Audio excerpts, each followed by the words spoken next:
Fisiopatología de los trastornos pleurales. Derrame pleural. Soy la doctora Graciela Córdoba y les doy la bienvenida a este tema.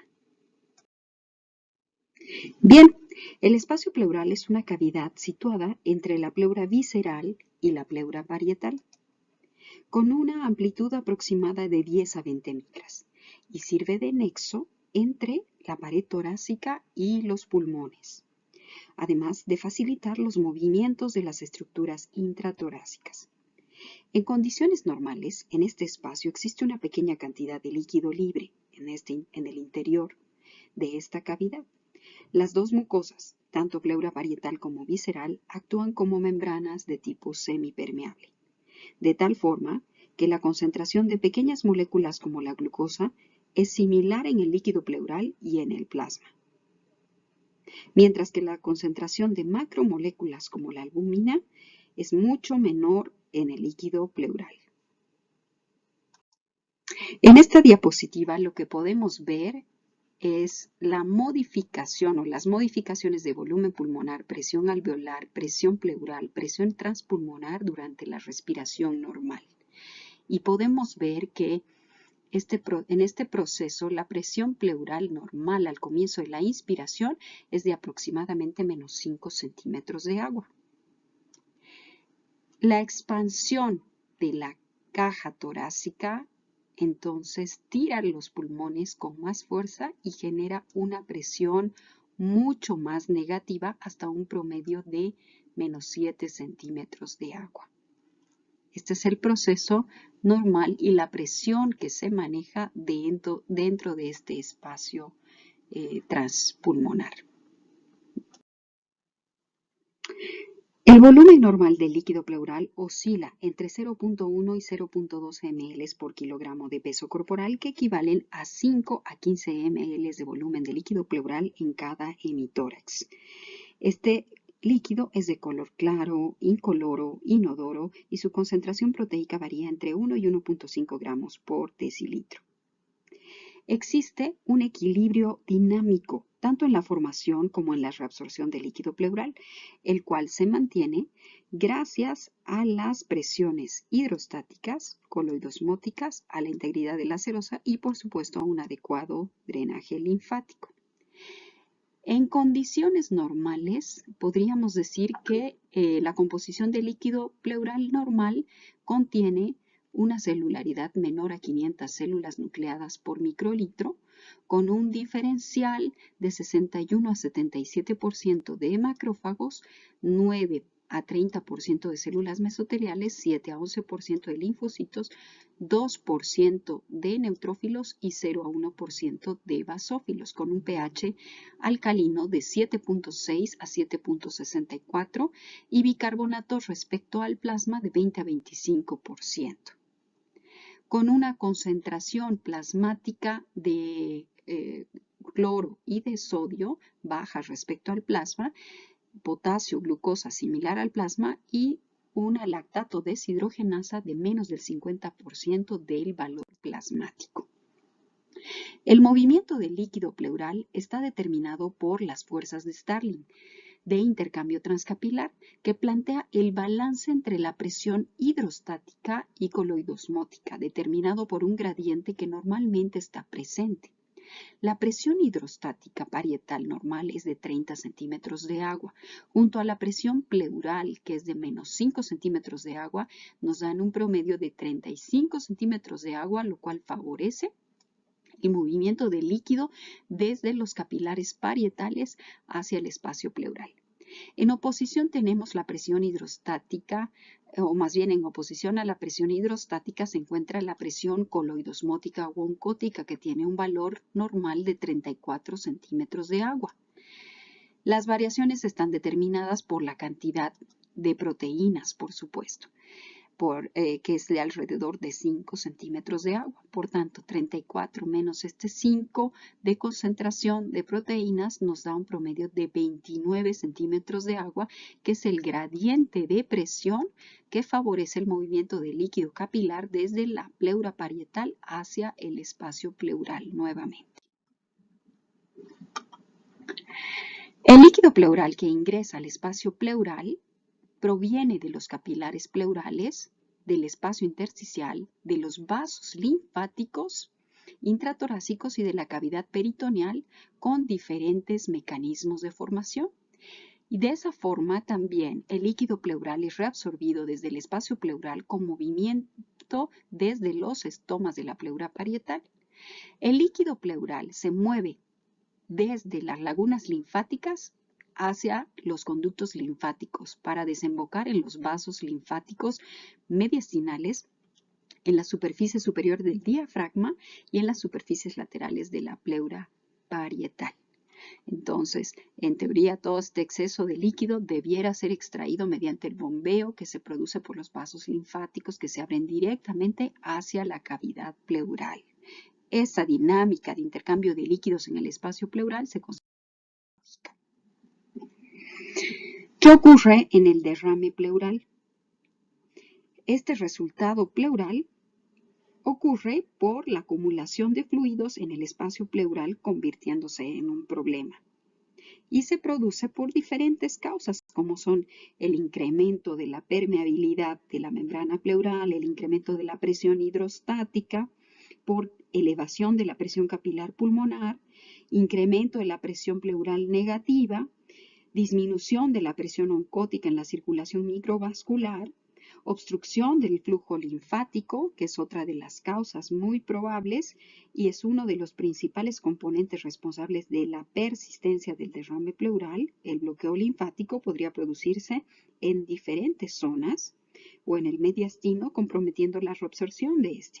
Es el mecanismo más importante de producción de derrame pleural de origen neoplásico tumoral y también puede ocasionarse en el bloqueo o la ruptura del conducto torácico que provocará un quilotórax.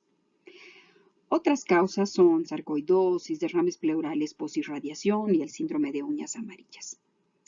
Otra causa sería el movimiento del líquido ascítico del espacio peritoneal que se da por el paso de líquidos a través de pequeños defectos diafragmáticos o por linfáticos hacia la cavidad pleural. Estos son derrames secundarios a ascitis, obstrucción urinaria, síndrome de Meigs, por ejemplo, o algunos síndromes o procesos pancreáticos.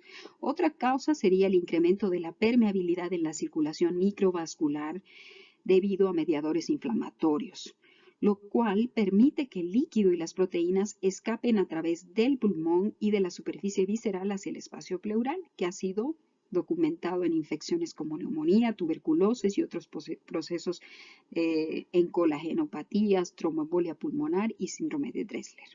Finalmente, otra causa podría ser la separación de las superficies pleurales, lo cual podría disminuir el movimiento de líquido en el espacio pleural e inhibir el drenaje linfático, como sucede en el caso del pulmón atrapado. ¿Sí? Entonces, la presencia de un derrame pleural indica la existencia de una enfermedad, la cual puede ser pulmonar, puede ser pleural o puede ser extrapulmonar. Y pueden existir muchísimas patologías que pudieran causarlo. En el adulto la más frecuente es la falla cardíaca. De hecho, la tuberculosis, la neumonía, neoplasias, tromboembolia pulmonar. Y en los niños la causa más importante es la neumonía. ¿Qué es derrame pleural entonces? ¿Cuál es la definición? Se define como la acumulación anormal de líquido en el espacio pleural. No es una enfermedad per se, sino el resultado del desequilibrio entre la formación y la reabsorción de líquido como manifestación de alguna condición que incluso puede llegar a amenazar la vida del paciente. Sí, entonces esto tenemos que tenerlo muy en claro. Ahora, ¿cómo se clasifican los derrames pleurales? Los derrames pleurales se clasifican como exudados o como trasudados. Esta clasificación es importante ya que simplifica el proceso de llegar a un diagnóstico apropiado y determina la necesidad de hacer pruebas adicionales. Un derrame pleural de tipo trasudado usualmente es bilateral. Aquí está. Usualmente es bilateral y ocurre cuando el balance de las fuerzas hidrostáticas son alteradas a favor de la acumulación de líquido pleural. La permeabilidad de los capilares a las proteínas es completamente normal. Por el contrario, un derrame pleural de tipo exudativo es con mayor frecuencia unilateral y se desarrolla cuando la superficie pleural o la permeabilidad capilar local están alteradas. Entonces, aquí podemos ver que en los trasudados ellos se van a presentar cuando existe un incremento de la presión hidrostática o una disminución de la presión oncótica, y este líquido pleural va a tener una característica de baja concentración de proteínas y de lactato deshidrogenasa. Ejemplos: cirrosis, insuficiencia cardíaca, síndrome nefrótico, hipoalbuminemia. Por otro lado, tenemos a los exudados que van a ocurrir por un proceso inflamatorio y un incremento de la permeabilidad capilar. Y la característica de este líquido pleural es su gran contenido de proteínas y de lactato deshidrogenasa. Ejemplo: neumonía, cáncer, tuberculosis, infecciones virales y enfermedades autoinmunes. En esta tabla podemos ver los parámetros que diferencian trasudados de exudados en cuanto a concentración de proteínas, glucosa, lactato deshidrogenasa, relación lactato deshidrogenasa tanto en plasma como en líquido pleural, pH y presencia de leucocitos. En cuanto a su fisiopatología, podemos ver las diferentes causas que producen un trasudado, que hemos dicho que tienen relación con aumento de la presión hidrostática, disminución de la presión oncótica, aumento de la negatividad de la presión intrapleural, de la permeabilidad capilar, obstáculo de drenaje linfático por bloqueo a nivel de los estomas parietales o de los ganglios mediastínicos, paso de trasudado peritoneal o ascitis, síndrome ascítico a través de los linfáticos o de pequeños orificios en el diafragma, y ruptura de vasos sanguíneos como aneurismas, por ejemplo, o del conducto torácico.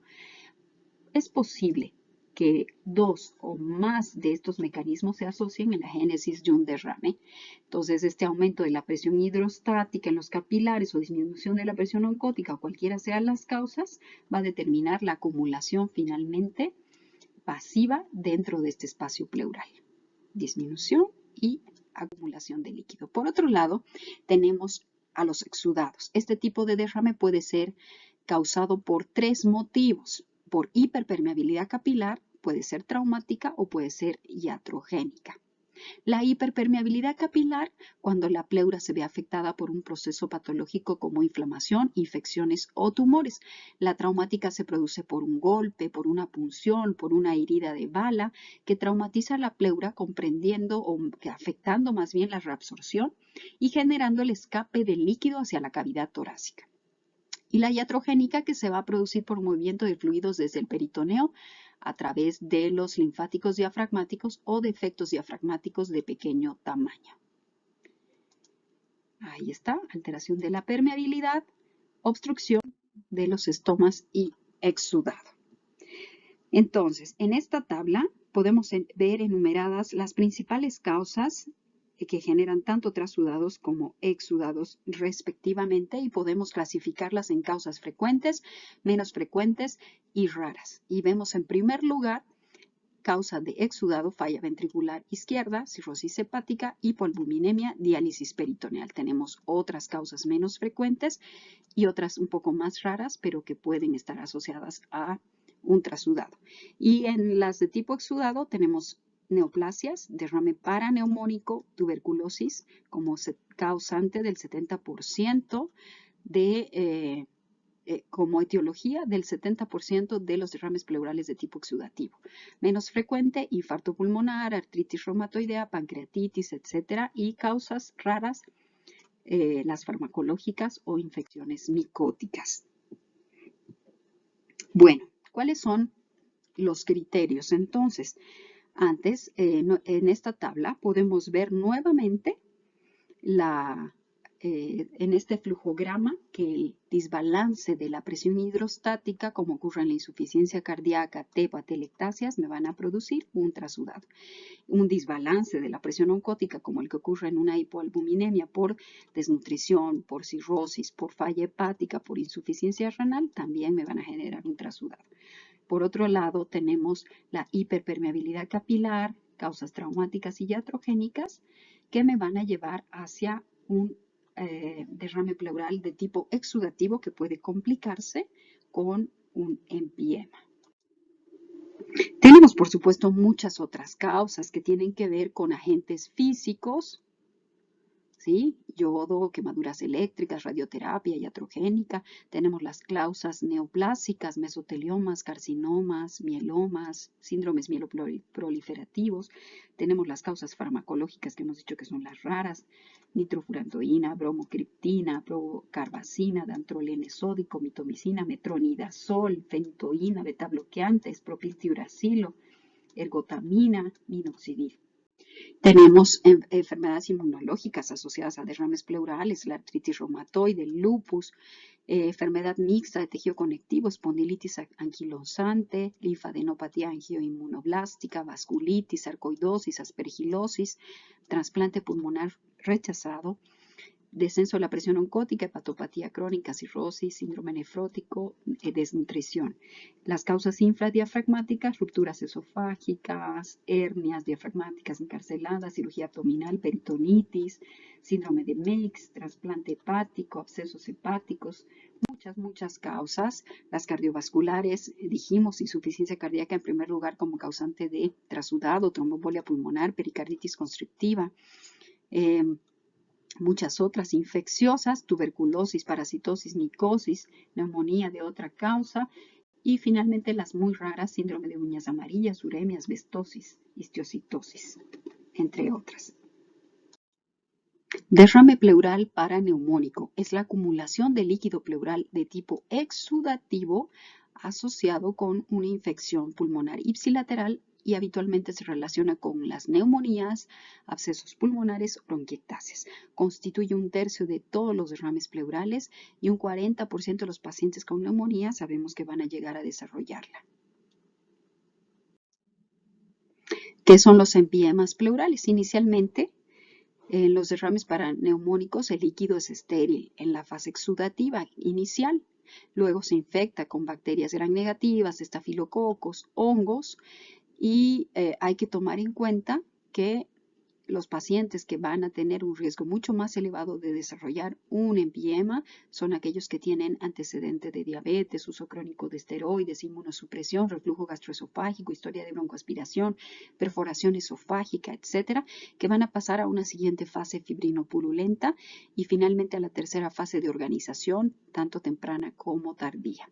El empiema pleural se caracteriza por la presencia de pus o la presencia de un líquido claro con presencia demostrada de gérmenes en el estudio bacteriológico y un estudio químico que demuestra valores de un pH de menos de 7.2 con glucosa de 50% menor a la del plasma, lactato deshidrogenasa mayor a 1000 unidades internacionales, leucocitosis mayor a 30.000 por milímetro cúbico y ácido láctico mayor a 45 miligramos por mililitro. ¿Qué es quilotórax? Es el derrame de linfa en la cavidad torácica. El quilo es un líquido lechoso que contiene kilomicrones y se encuentra en el líquido linfático que se origina en el tubo digestivo. El conducto torácico transporta el quilo hacia la circulación central. El quilotórax también es el resultado de un traumatismo, de un proceso inflamatorio, de la infiltración maligna que obstruye el transporte de quilo del conducto torácico a la circulación central. Es la causa más común de derrame pleural en el feto y en el neonato, como consecuencia más bien de una malformación congénita del conducto torácico o de los canales linfáticos. El quilotórax puede ser una complicación de procedimientos quirúrgicos y del empleo de grandes venas para la nutrición parenteral total de manera iatrogénica. Entonces, el cateterismo venoso central no solo para nutrición parenteral, sino para monitorización invasiva, tipo 2. Entonces, aquí tenemos una acumulación de líquido ¿sí? Por fuga de quilo desde el conducto torácico hacia los vasos linfáticos y de aquí a la cavidad torácica. Por ruptura, ya sea ruptura, por un traumatismo, por neoplasia y se va a generar un derrame de tipo quiloso que se denomina quilotórax. El hemotórax es la acumulación de sangre en el espacio pleural que va a afectar tanto la oxigenación, la ventilación y la estabilidad hemodinámica de los pacientes en algunos casos. La hemorragia puede deberse a una lesión torácica, la complicación de una cirugía torácica, la presencia de tumores malignos, a la ruptura de un gran vaso como un aneurisma aórtico, por ejemplo. Y el hemotórax se va a clasificar como mínimo, moderado o grande. Es mínimo cuando implica la presencia de por lo menos 250 ml de sangre en el espacio pleural y va a desaparecer de manera espontánea sin complicaciones en 2 semanas. Moderado es cuando llena cerca de un tercio del espacio pleural y puede producir signos de compresión pulmonar y pérdida del volumen intravascular y requiere drenaje inmediato, además de restitución de líquidos intravasculares. Es grande o masivo cuando llega a llenar la mitad o más de un lado del tórax y casi siempre es causado por la hemorragia de un vaso de presión alta como una arteria intercostal o mamaria. Requiere un drenaje inmediato y si la hemorragia continúa, una intervención quirúrgica para controlar esta pérdida. ¿Sí? Entonces, las manifestaciones clínicas que se presentan en estos casos no solamente tienen que ver con un compromiso de la oxigenación y la ventilación, sino también con datos de shock, con taquicardia, hipotensión, piel pálida, fría, hipoperfusión tisular periférica. ¿Cuál podría ser una complicación tardía de un hemotórax a largo plazo de los de tipo moderado a grande que no es tratado de manera apropiada? La generación de la fusión de las superficies pleurales por fibrina que se denomina fibrotórax. Y esta calcificación de tejido fibroso limita la expansión pulmonar a largo plazo. Bueno. En cuanto a la evaluación del paciente, la historia clínica y el examen físico son guías fundamentales para el abordaje inicial del derrame pleural. Los signos y síntomas dependen de la enfermedad de base, por supuesto, pero la tos, la disnea, el dolor torácico pleurítico son características muy comunes entre todas las causas. Al examen físico es notable la matidez a la percusión en la zona del derrame, la disminución o abolición del frémito táctil, la disminución de los sonidos respiratorios y la ausencia de la transmisión de la voz. ¿Sí? Entonces vamos a requerir una muy minuciosa historia clínica y además valernos de estudios de imagen complementarios como una radiografía de tórax, una ecografía transtorácica o transesofágica o un ECOFAST y una toracocentesis que nos va a dar finalmente mucho más específico. Entonces aquí están las manifestaciones más comunes: dolor torácico, disnea, tos seca. Al examen físico, a la inspección, existe una desviación de la tráquea, ¿sí?, hacia el lado contralateral del derrame, asimetría o abombamiento del hemitórax afectado, disminución de los movimientos respiratorios, horizontalización de las costillas con aumento de los. A la palpación, ausencia de vibraciones vocales, disminución de la expansibilidad y de la elasticidad y latido de punta desplazado la contra sitio afectado. A la percusión, matidez, desaparición del área timpánica de trap, hipersonoridad por encima del derrame y aumento de la matidez a nivel de la columna vertebral. A la auscultación, ausencia del murmullo vesicular, egofonía, soplo pleural, pectoriloquia sobre el derrame. En cuanto a los exámenes complementarios, pequeñas cantidades de líquido pleural pueden no ser vistas en una proyección estándar frontal de radiografía de tórax, pero pueden ser visualizadas mejor en una proyección de decúbito lateral con un rayo horizontalizado. ¿Sí? Entonces es preciso tener muy en consideración ese detalle. Los signos radiológicos de un derrame van a ser estos: opacidad del hemitórax afectado, desviación contralateral del corazón y de la tráquea, ¿sí?, separación de los espacios intercostales y descenso del diafragma, aumento del hemitórax afectado, abombamiento y ausencia del broncograma aéreo. ¿Sí? Una radiografía lateral me va a mostrar derrames de menos de 100 ml, una radiografía AP derrames de 250 a 600 ml, una radiografía lateral en decúbito de 5 a 10 ml de volumen de Este es el procedimiento que nos permite estimar el volumen del derrame. ¿Sí? Entonces se realiza esta operación, se divide A sobre B y se multiplica por 100 y nos da una sensibilidad del 67%. La ecografía es una herramienta útil para detectar derrames pequeños de hasta menos de 5 ml.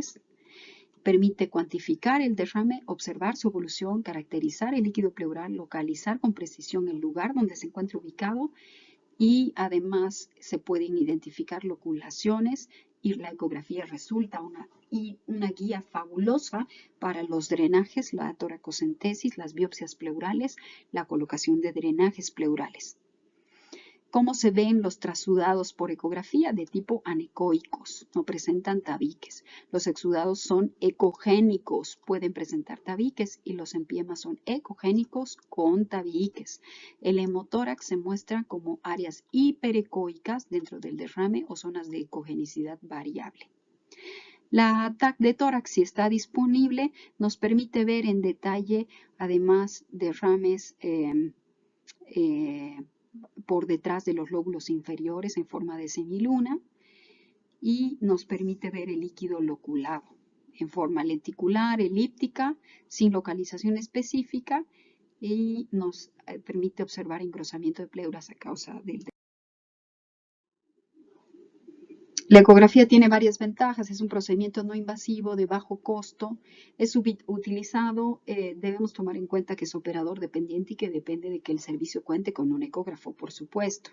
Es muy sensible y específico, 100% de sensibilidad y 99.7% de especificidad para detectar derrames tan pequeños desde los 5 ml.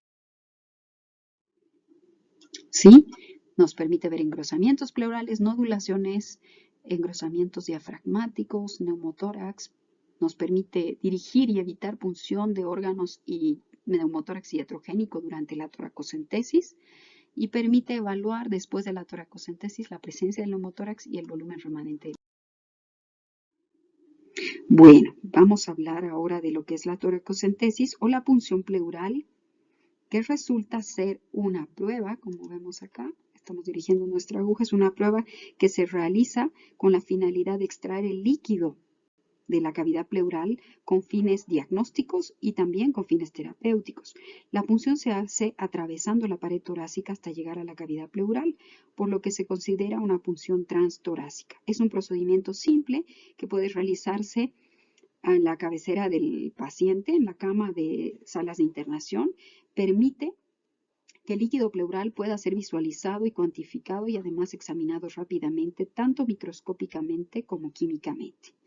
Una aproximación sistemática del análisis del líquido pleural permite diagnosticar hasta el 75% de los pacientes en un primer examen y saber de qué se trata.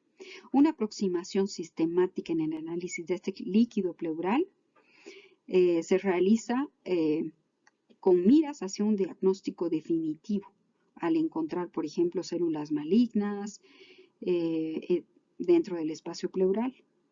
Se realiza un diagnóstico presuntivo basado en la impresión clínica pre-toracocentesis, sumado a los hallazgos citoquímicos del líquido pleural, puede ser obtenido más o menos un diagnóstico muy preciso.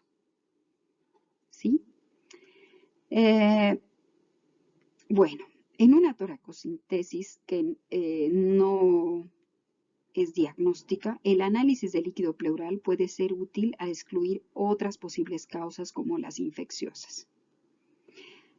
Excepto para los pacientes que tienen una falla cardíaca evidente, la toracocentesis debería desarrollarse en todos los derrames pleurales de origen desconocido. En el contexto de la falla cardíaca, la toracocentesis solo está indicada si el derrame pleural se comporta de manera atípica, como sucede en las siguientes instancias: cuando el paciente está febril o tiene dolor pleurolítico, cuando hay presencia de derrame pleural unilateral o bilateral asimétrico, y si no hay evidencia de cardiomegalia y el derrame no responde al tratamiento o manejo de la falla cardíaca. La toracocentesis es importantísima de realizar si se sospecha de hemotórax o de empiema. Si la obtención de líquido es difícil porque el derrame pleural es muy pequeño o por la presencia de loculaciones, esta se debe realizar guiada por ecografía, ya que de esta manera se van a minimizar los riesgos de neumotórax iatrogénico. Solo un número muy escaso de diagnósticos pueden ser establecidos definitivamente con la toracocentesis: neoplasias, empiema, tuberculosis pleural, infecciones micóticas, pleuritis lúpica, quilotórax, urinotórax, ruptura esofágica, hemotórax, migración de catéter venoso central. Tiene complicaciones la toracocentesis, no está libre de complicaciones potenciales, dentro de las cuales se encuentran, por supuesto, el neumotórax, ¿sí? Como vemos acá, cuadro vagal, hemotórax, punción de órganos abdominales, infección y los edemas ex vacuo. Por supuesto, todo ello me puede llevar a hipoxias transitorias, edemas pulmonares por expansión, reexpansión, infecciones, etc.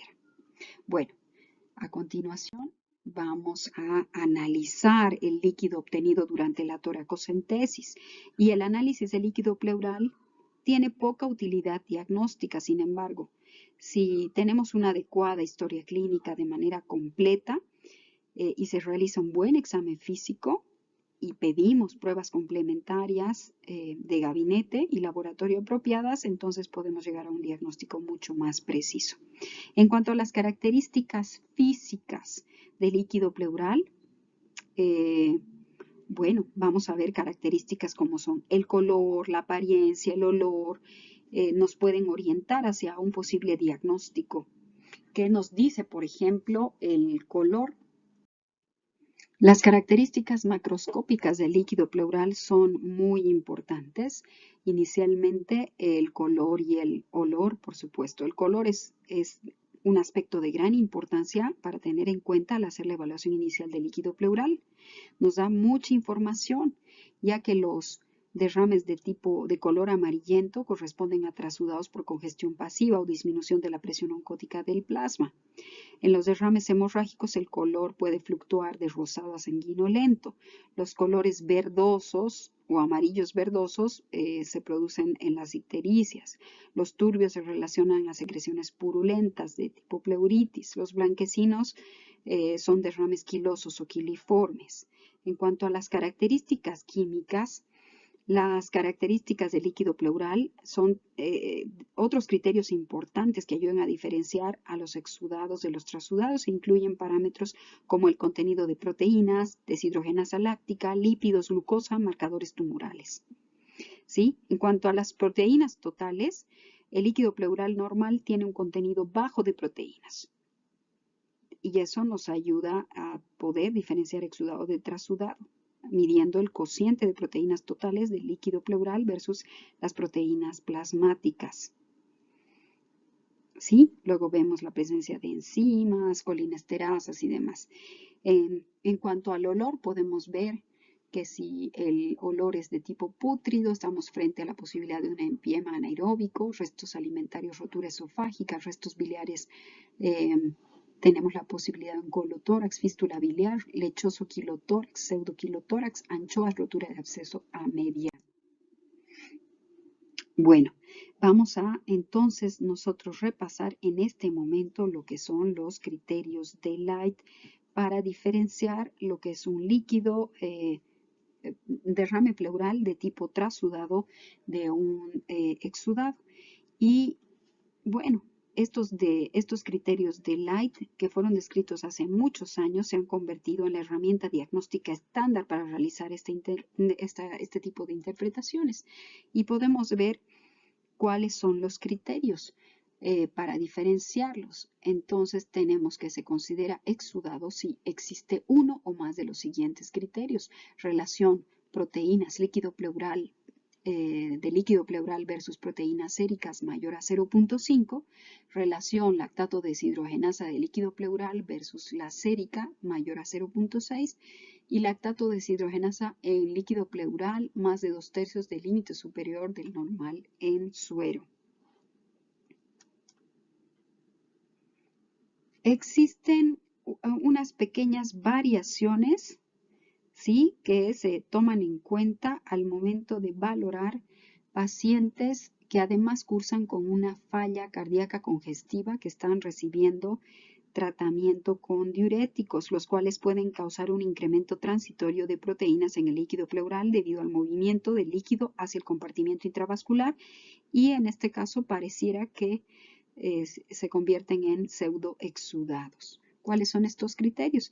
Aquellos que tienen relación con la presencia o la medición de lactato deshidrogenasa láctica, colesterol, proteínas y proteínas séricas versus las proteínas del líquido pleural. Y esta es la relación de trasudados y exudados. Menos de 45%, más de 45%, colesterol menos de 45 miligramos por decilitro, más de 45, proteínas menos de 2.9, más de 2.9, y esta relación menos de 1.2, más de 1.2 en los exudados con respecto a los niveles del plasma. Y vemos cuál es la sensibilidad y especificidad de estas pruebas para poder diferenciar exudados. En cuanto a los criterios de Light, colesterol en líquido pleural de más de 60 miligramos por decilitro, colesterol en líquido pleural de más de 43 miligramos por decilitro, relación colesterol en líquido pleural versus colesterol sérico de más de 0.3, albúmina sérica sobre albúmina en líquido pleural de menos 1.2, vemos cuál es su sensibilidad y su especificidad. Luego vemos otros detalles que tienen que ver con la celularidad. Por ejemplo, las características químicas las hemos revisado. Lo que es celularidad, vemos que se habla de un hemotórax cuando el número de eritrocitos es tan grande que exige más bien un tratamiento especial de reposición de los mismos. El número de glóbulos rojos presentes en el líquido pleural da una orientación a la causa. Si son más de 100.000 por microlitro, es una neoplasia, un infarto, un traumatismo. Si se encuentran entre 10.000 y 100.000, causa indeterminada. Menos de 10.000 puede ser trasudado. El cociente hematocrito pleural, hematocrito plasmático mayor de 0.5 identifica un... El tratamiento debe abordar la enfermedad causante del derrame. Los trasudados normalmente responden al tratamiento de la causa que lo generó. La toracocentesis terapéutica solo se va a indicar cuando exista un derrame masivo que cause disnea severa. Los casos que generan derrames pleurales por enfermedad neoplásica deben ser tratados con quimio-radioterapia y pleurodesis química paliativa. El derrame paraneumónico no complicado responde a antibióticos sistémicos, y en los casos complicados se debe dejar un drenaje de tórax con tubo de toracostomía.